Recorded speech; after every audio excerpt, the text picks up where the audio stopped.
I was 19 and working my first summer job at a small gas station in rural Ohio. It was a Thursday evening, just past sunset, and the highway outside was nearly empty. I had spent most of the day stocking shelves and running the register for a few locals and travelers passing through. It was quiet, the kind of quiet that made you almost forget you were alone. I liked working evenings like this. There was a rhythm to it, checking the pumps, sweeping the floor, ringing up snacks and drinks. Most nights, I would lock up around 10 p.m., go home, and watch TV until my shift started again the next day. Everything felt ordinary, like it always did. That night, though, there was something slightly off. At first, I couldn't put my finger on it. The sky was clear, the air still, and the neon lights of the station buzzed softly overhead. Nothing about the station itself had changed, yet I had the sudden, uneasy feeling that I wasn't entirely alone. I remember walking to the cooler to grab a soda for myself, and out of the corner of my eye, I saw him. A man standing by pump 3, leaning against his car. He wasn't pumping gas. He wasn't walking or talking. He was just staring. I froze for a moment, thinking maybe he was waiting for someone, or maybe he hadn't noticed me. But the longer I looked, the more I realized that he wasn't doing anything normal at all. There was something about the way he stood, too still, his gaze fixed directly on the glass doors of the store. I shrugged it off at first. Maybe he was tired. Maybe he was drunk. It didn't occur to me yet that he might be watching me specifically. Still, there was a small, nagging detail that made the hairs on the back of my neck stand up. He didn't blink. Not once. And he didn't shift his weight, not a single step. Just there, staring, almost waiting for me to notice. I went back to the counter, trying to distract myself by checking the register. The radio played softly in the background, just some pop music, but I couldn't hear it. My ears were tuned to the faintest sounds outside, the crunch of gravel under tires, the hum of the neon, and that almost imperceptible feeling that someone was studying my every move. I told myself it was nothing. Maybe I was overreacting. But then I noticed another detail I couldn't ignore. There were no other cars near him. No one else around. He wasn't talking to anyone. And yet, for some reason, I couldn't shake the feeling that he had been waiting there before I even noticed him. It was a normal night. A normal highway. A normal gas station. But as I glanced back toward pump 3 again, I realized that the ordinary world I had relied on for comfort that evening felt suddenly wrong.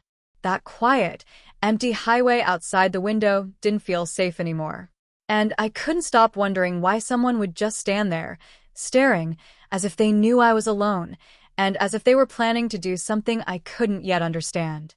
The gas station I worked at was small and isolated, sitting on the edge of a long stretch of highway surrounded by endless cornfields. From the outside, it looked almost quaint, neon signs flickering slightly, a single pump island under a bright overhead light, and a small parking area that usually held just a few cars. The building itself was rectangular, with large glass windows that let anyone see straight into the store. Behind those windows, I spent most of my evenings alone, except for the occasional late-night driver or the quiet company of my coworker, Mark, who worked the morning shift. It was past sunset when my shift started, around 6 p.m., and the sky had already turned a deep shade of blue. The sun had disappeared behind the distant fields, leaving the highway dark and almost empty. Inside, the fluorescent lights buzzed softly, casting a steady glow across the floor. The smell of motor oil and cleaning supplies mixed faintly in the air. Outside, a gentle breeze rustled the cornstalks, but the parking lot remained completely still. There was something almost peaceful about the quiet, the way the world slowed down in that stretch of Ohio highway after dark. I was there mostly to make money for the summer and to get some experience. My parents had encouraged me to take a job, and I liked being independent, even if it meant working evenings with little to do most of the time. I spent my first few weeks learning the routine, restocking shelves, checking the pumps, making sure the store stayed clean, and keeping an eye on the register. There were only a handful of customers each night, usually locals or travelers passing through town. It was predictable, calm, and easy, at least it had been. Mark had left an hour earlier, leaving me alone to handle the evening shift. Normally, that wasn't a problem. I liked the quiet, It gave me time to think or listen to music on the small radio behind the counter. But on this night, the usual calm felt different, almost fragile. Every now and then, I would glance out the glass doors at the empty highway, expecting to see a car pass or a truck in the distance. But nothing came. Only the man at pump 3, still leaning against his car, still staring at the store, remained. I went about my tasks as usual, checking the shelves, sweeping the floor, and scanning receipts from the day. From inside, the station seemed perfectly normal. The lights were steady, the air conditioning hummed, and the cash register clicked softly as I rang up items. Outside, everything appeared ordinary, the way it always did. Yet there was this subtle, unsettling detail I couldn't ignore, the feeling that someone was paying attention to me, waiting for something. Even though the night seemed calm and routine, I remember thinking how quickly a place that felt completely safe could start to feel strange. The man outside, the stillness of the highway, the quiet hum of the fluorescent lights, they all added up to something I couldn't explain. It was still early in my shift, but already I felt an edge of unease creeping in, a small warning that this night wouldn't end like any other. I tried to focus on my work, but the feeling of being watched wouldn't leave me. Every few minutes, I glanced out the glass doors toward the pumps. The man was still there, leaning against his car. He hadn't moved, but now I noticed something new. He seemed to shift his weight slightly whenever I looked away. Not enough to be obvious, but enough to make me feel my stomach tighten. Inside the store, everything was quiet except for the low hum of the fluorescent lights. I heard small sounds that I usually ignored, the beep of the register when I scanned items, the soft rustle of paper bags, the occasional creak from the old floorboards. But tonight, each sound made me jump slightly. Even the refrigerator hummed a little louder than usual. It was subtle, almost normal, but my mind was on edge. I walked to the back to grab a new box of snacks from the storage room. The fluorescent light flickered for a moment as I passed, and I thought I saw a shadow move near the counter. I froze, staring at the empty space, my hand hovering over the light switch. There was nothing there. I told myself I was imagining things. But my heart was beating faster now. Then came the first sound that made me pause, a soft tap on the glass door. Just one. I turned quickly, expecting it to be a customer, but no one was there. The man was still at pump 3, staring at me, calm and silent. I shook my head and muttered to myself, trying to brush it off. Maybe it was the wind. Maybe it was a bird landing briefly on the pump. But deep down, I knew it felt different, intentional. I returned to the counter and tried to finish my task, but my eyes kept drifting to the doors. Every time I looked, I felt a little more nervous, a little more exposed. The parking lot was empty, the highway dark, and yet I could feel him out there, just beyond the glass, observing. My hands were no longer steady when I handled the receipts, and every creak of the floor felt louder. Then I heard it again. A soft shuffle, like someone dragging their foot across the gravel outside. I couldn't see him move, but I could hear the sound of deliberate steps approaching the store. I froze. My pulse quickened. The logical part of my brain told me it was probably nothing, maybe a stray animal or a branch scraping against the door. But my instincts screamed otherwise. I stepped closer to the counter and reached for the phone, thinking of calling my parents or the local police.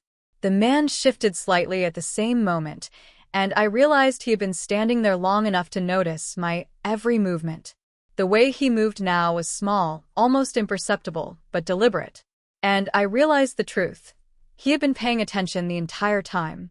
The calm, quiet evening I had expected was gone.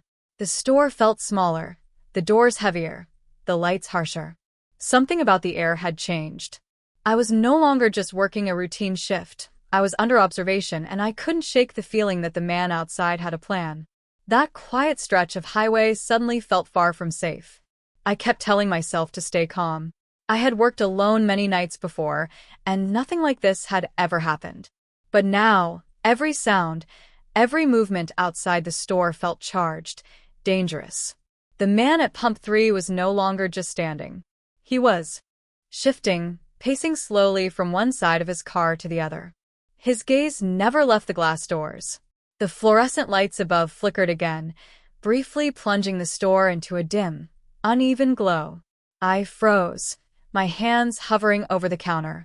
The hum of the air conditioning seemed louder, almost oppressive.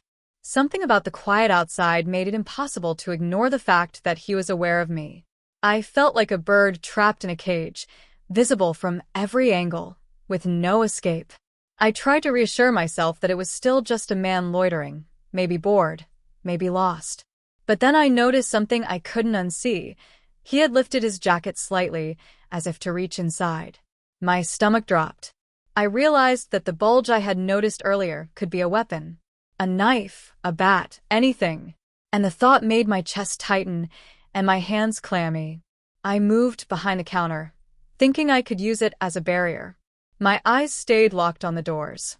Every few seconds, I would glance toward the side windows and see him moving closer, his steps slow and deliberate. He wasn't rushing. He didn't need to. The fact that he could move at his own pace, taking his time, made him feel even more dangerous. The store felt suddenly smaller, the air heavier. I tried to think of a way to escape, but I realized the highway was empty. If I ran outside, I'd be exposed. If I stayed inside, I was trapped behind a glass door that a determined person could break. The feeling of being cornered pressed down on me. I had never felt fear like this before. It was different from the usual anxious thoughts about working alone. This was real. Then came the next sound. A soft tap, heavier this time, against the glass door. My heart leapt. I wasn't imagining it anymore. He wanted me to notice. His presence was no longer subtle. I could feel it pressing in, as if the walls themselves were closing.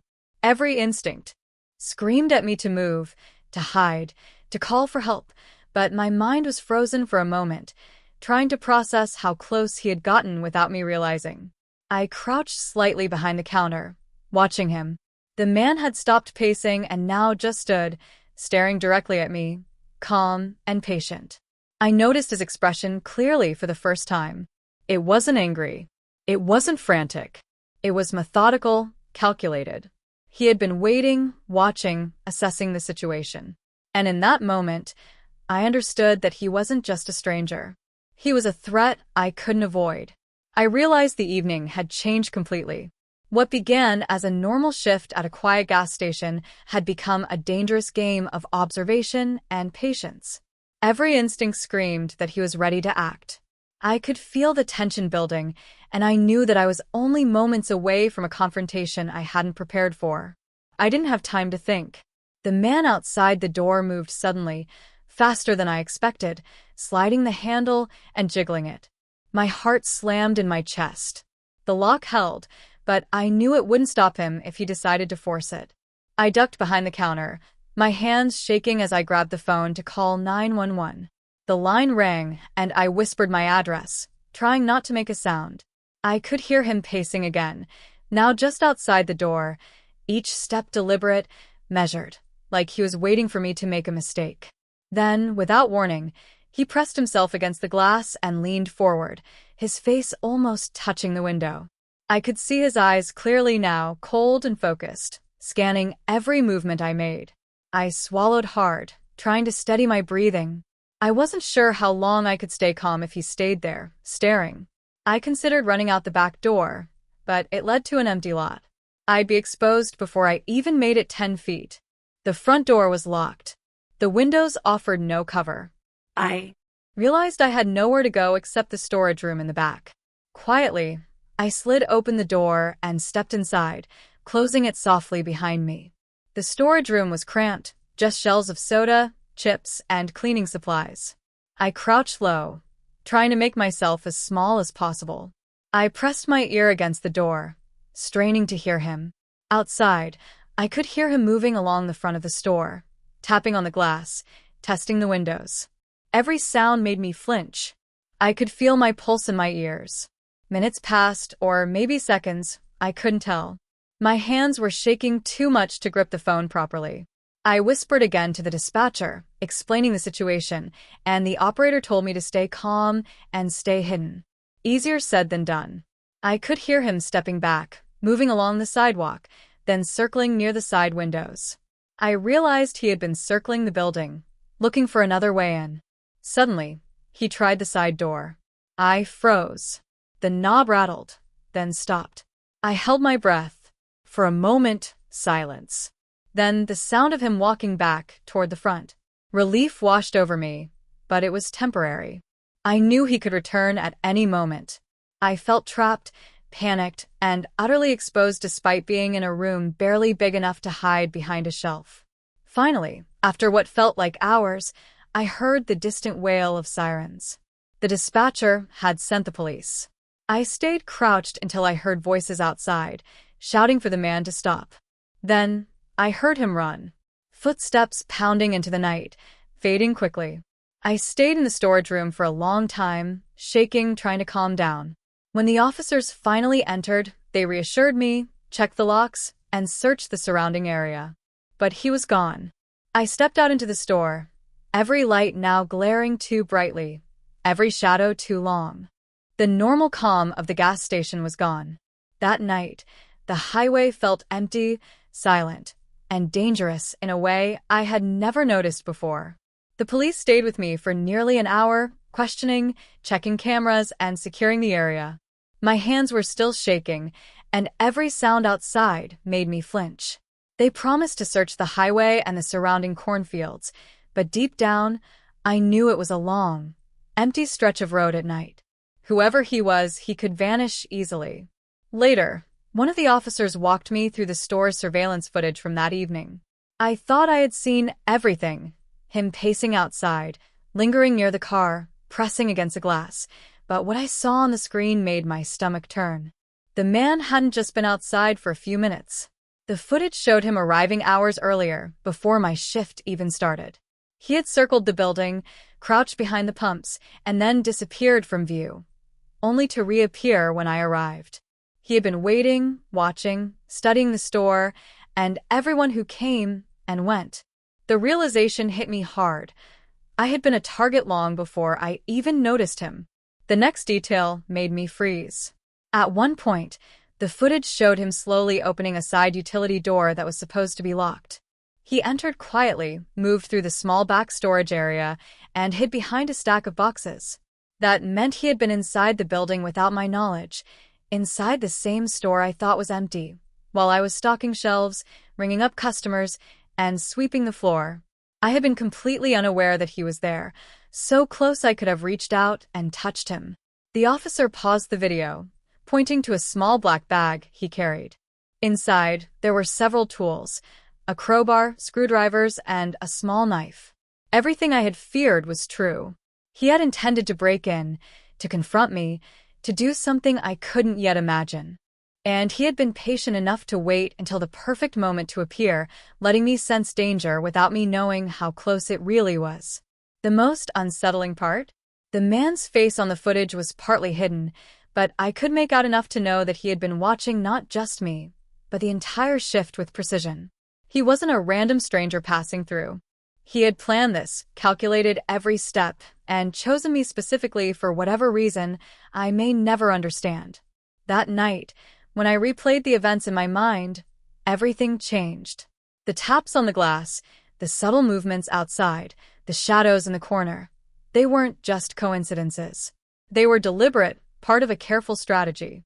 He had been inside, outside, near and far, all at the same time, while I thought I was simply working an ordinary shift. The store felt smaller now, every corner more dangerous, every empty stretch of highway more threatening. I realized I had been lucky, more than I had ever been in my life. Lucky that he didn't confront me fully inside the store, lucky that the police arrived when they did, and lucky that I had instinctively sought cover. But the most terrifying thought remained. He had been there for hours. Hours. Watching me, following my routine, and waiting for the perfect moment to act. That wasn't random. That wasn't harmless. That was calculated. And it could happen again, anywhere, anytime. Even after the police left, I couldn't shake the feeling that the night wasn't over. The store was quiet again, but it felt different. Heavier somehow, like the air itself remembered what had happened. Every corner, every shadow, seemed to carry a memory of him lurking, watching, waiting. I kept glancing at the doors, half expecting him to appear again, and I couldn't stop imagining him crouched just out of view. I went through the motions of locking up the store for the night, checking each door twice, peering through the windows to make sure the pumps were empty. Everything looked normal. The highway was still dark and silent, the cornfields swaying gently in the breeze. But I knew better now. Normal was an illusion. The man could be anywhere. The thought that he might be out there, waiting for someone else or even me again, made my skin crawl. Sleep didn't come easily that night. I kept replaying the footage in my head. The way he had circled the building, how he had entered the storage room undetected, the bag with tools he carried. Each memory was sharp and precise, a reminder that this wasn't random. He had planned it. He had been patient. And he had walked away without being caught. Days later, I learned from the police that no leads had turned up. The man had vanished without a trace. No witnesses, no identification, nothing to indicate who he was or why he had targeted the gas station, or me. They assured me they would patrol the area, but I knew it was only a temporary measure. Someone like him didn't just disappear because the police looked. He had been careful, methodical, and patient. Even now, months later, I avoid that stretch of highway when I can. When I do have to drive past, I find myself checking the pumps, the parking lot, the empty roads, scanning for anything that looks out of place. Sometimes I see a shadow in my peripheral vision, or think I hear a soft step on gravel, and my heart races instantly. I know it's probably nothing, but I can't convince myself. The strangest part is the lingering uncertainty. I don't know who he was, why he chose that night, or whether he will return. Every routine task I used to do alone, working late, walking to my car, stocking shelves, now carries a whisper of fear. It's subtle, almost imperceptible, but constant. I feel it even in broad daylight. I've thought about him countless times, crouched behind boxes, sliding quietly through the store, watching from the shadows. I wonder if he still remembers me, if he still thinks about that night. The thought is unbearable. And the scariest part? There's no reason he couldn't return. There's nothing stopping him, nothing to warn me before it happens again. Sometimes I swear I feel eyes on me when I drive alone at night or when I walk into a quiet store. A flicker in the corner of my vision, a shadow moving too deliberately. And every time it happens, I remember that night. The night I realized that danger doesn't always make noise. Sometimes it just waits. And that thought stays with me. Always. I don't know if he's gone or if he's just out there, waiting for the next ordinary night to become extraordinary in the worst way.